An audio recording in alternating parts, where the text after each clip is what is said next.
YouTube, my name is Mesa and welcome back to another Destiny 2 video.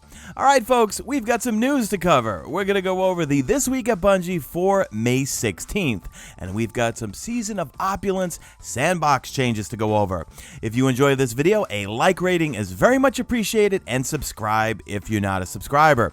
Alright folks, let's get into it. Season of Opulence will be hitting on June 4th, and also the raid Crown of Sorrows will be hitting the same day. So they're going to be doing a number of changes with the sandbox. Some of them off the top of my head right now are Whisper of the Worm, Sleeper Simulant, Lord of Wolves, Ace of Spades, Exotic Armor, and Super Generating Exotic Armor. They're all going to be getting some changes. And let's kick it off with what the devs have to say about this. For Season of Opulence, several notable weapons are being adjusted. We want to ensure that encounters, raids, and other endgame content, for example, remain a challenge. Some of these weapons have been overwhelming that challenge. Our first choice is to buff underused weapons, but if we continue to push every weapon up higher and higher, it will be impossible to maintain challenging experiences. This is not a full list of changes, but some of the most impactful. First up on the chopping block is going to be the Whisper of the Worm. Whisper of the Worm was already adjusted in Season of the Drifter, but an exotic that can generate an infinite amount of heavy ammo is still a gigantic outlier and renders many weapons irrelevant for certain encounters. While exotics are intended to be powerful and novel, bypassing the ammo economy can tend to force us to adjust enemies to compensate. This effectively results in sniper rifles as a whole being punished because of Whisper's unique ammo ability. As a result, we're removing the ammo generation ability so that we can increase the effectiveness of all other snipers that don't have an endless ammo supply.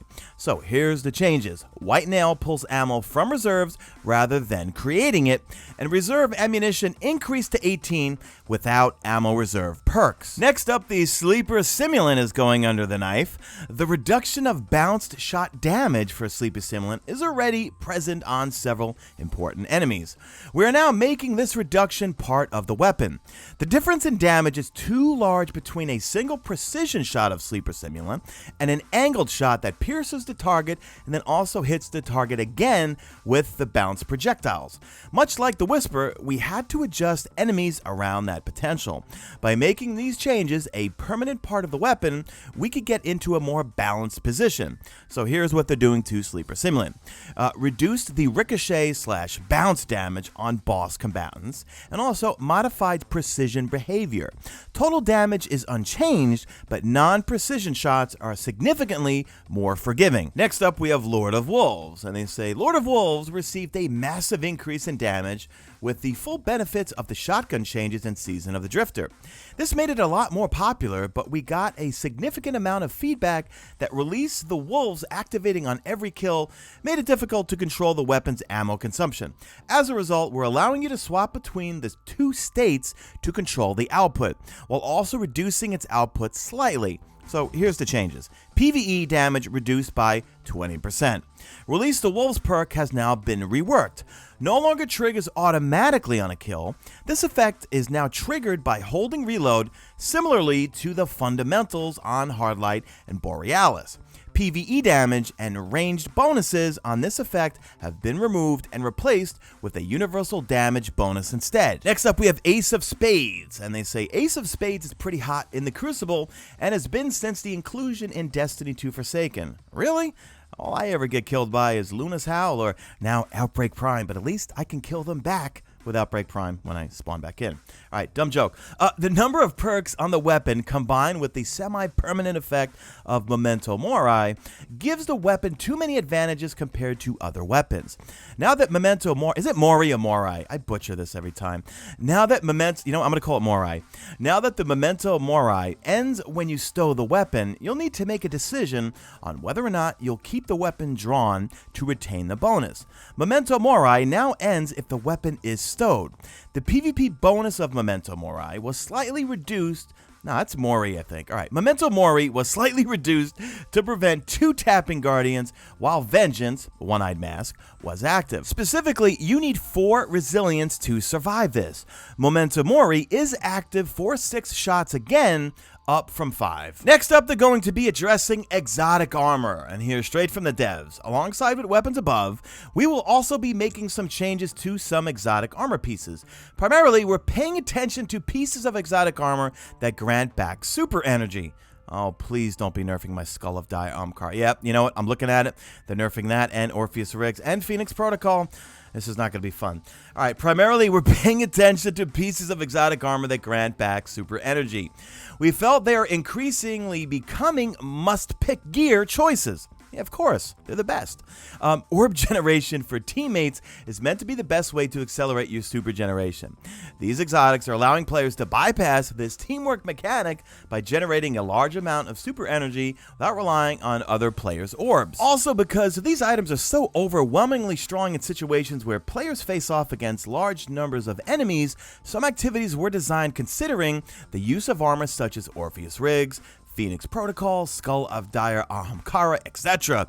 This means if someone in your fire team doesn't have these super exotics equipped, the activity becomes far more difficult. We are making some changes to these armor pieces to try to preserve their power fantasy and still leave them as viable choices for difficult activities without making players feel like they must have them equipped or be at a huge disadvantage. So here are the changes. Skull of Dire Ahamkara, Orpheus Rigs, and Phoenix Protocol now receive super energy back with diminishing returns, making it rarer to get a full super back. Yeah, that's lame, guys. I mean, for me at least, I love all 3 of those exotics, especially considering I main a Warlock, and Orpheus Rigs, when I play my Hunter, man, all I run is Night Stalker, there's my New York accent, with Orpheus Rig for the most part, or Shards of Galanor. Onto Shards of Galanor. Shards of Galanor and Ursa Furiosa, am I butchering that? Probably. Had their super gain caps reduced to be in parity with other super exotic changes. The Guaizen Vest had its energy reduced from 15% to 8% for killing 1 to 2 Guardians, still scales up similar to before when killing 3 or more Guardians. PvE energy return remains similar to before. And then they finish off with saying, we're sympathetic about the fact that the changes we make in the interest of balancing combat and game design can be jarring. It was important that we have this conversation before you read the patch notes. We know many of you have a lot riding on day 1 of Season of Opulence. Hopefully this intel will assist you in building the perfect monster killing machines for the next season of play. Well, how am I going to build anything if you're taking my favorite exotics that I like to use in PvE and... well, they're not nerfing them into the ground, but they're taking a pretty big hit, guys. You know, and a lot of folks are saying this is probably all related to the raid. You know what? I don't think it's related to that at all, guys. We're getting a new, supposedly 6-player match-made activity, and the leaks are all saying it's going to be some sort of puzzle room, some sort of escape room that involves some sort of puzzles and basically like a horde mode type thing. Like a horde mode in some sort of escape room with some puzzles. And let's be frank, when you have a Warlock running Slova Bomb with Skull of Dia Amkara, you've got the Warlock running the Well of Radiance with the Phoenix Protocol, man, that could be OP. And you're having a Night Stalker running Orpheus Rigs, just making orbs and tethering everything nonstop and getting... yeah, it probably could make whatever new activity that they have planning super easy. That's probably why they're doing all these nerfs. And then looking at, the exotic weapons, Whisper of the Worm, I'm not happy about that. Sleeper Simulant, I haven't used that in a really long time. Well, I mean, I do use it, but not nearly as much as I would use Whisper of the Worm or Outbreak Prime, of course, now. We were using it in all the raids this week. Leviathan, Last Wish, that thing just melts everything. Lord of Wolves, I get killed by it in the Crucible sometimes, but I don't really use it in PvE. Ace of Spades, I use it in PvE sometimes for fun, but I'm just not really into hand cannon. But for me, the big buzzkill is the exotic armor changes. Let me know in the comment section, what's your buzzkill? Is it more the weapons or is it the armor? And you know what? Since they're nerfing those particular armor pieces, and I'm sure this is not all of them, what are your thoughts? Is this a buzzkill for you, basically? Bungie has a few new things at the store you can buy. There's a new Trevor shirt. Trevor's the wonderful thing that kills you in the 0-hour quest for the Outbreak Prime. They've also added a Black Talon pin, Sundance Ghost vinyl, comic collection shirt, and also more. So go check out the Bungie store. There's a whole bunch of new things there. That is going to do it for this video, guys. Tomorrow is the final invitation of the 9 from Xur. And I think I might just stream Xur tomorrow because I got a feeling we're going to get something really cool from the actual invitation. Maybe a really cool cutscene that leads into Season of Opulence.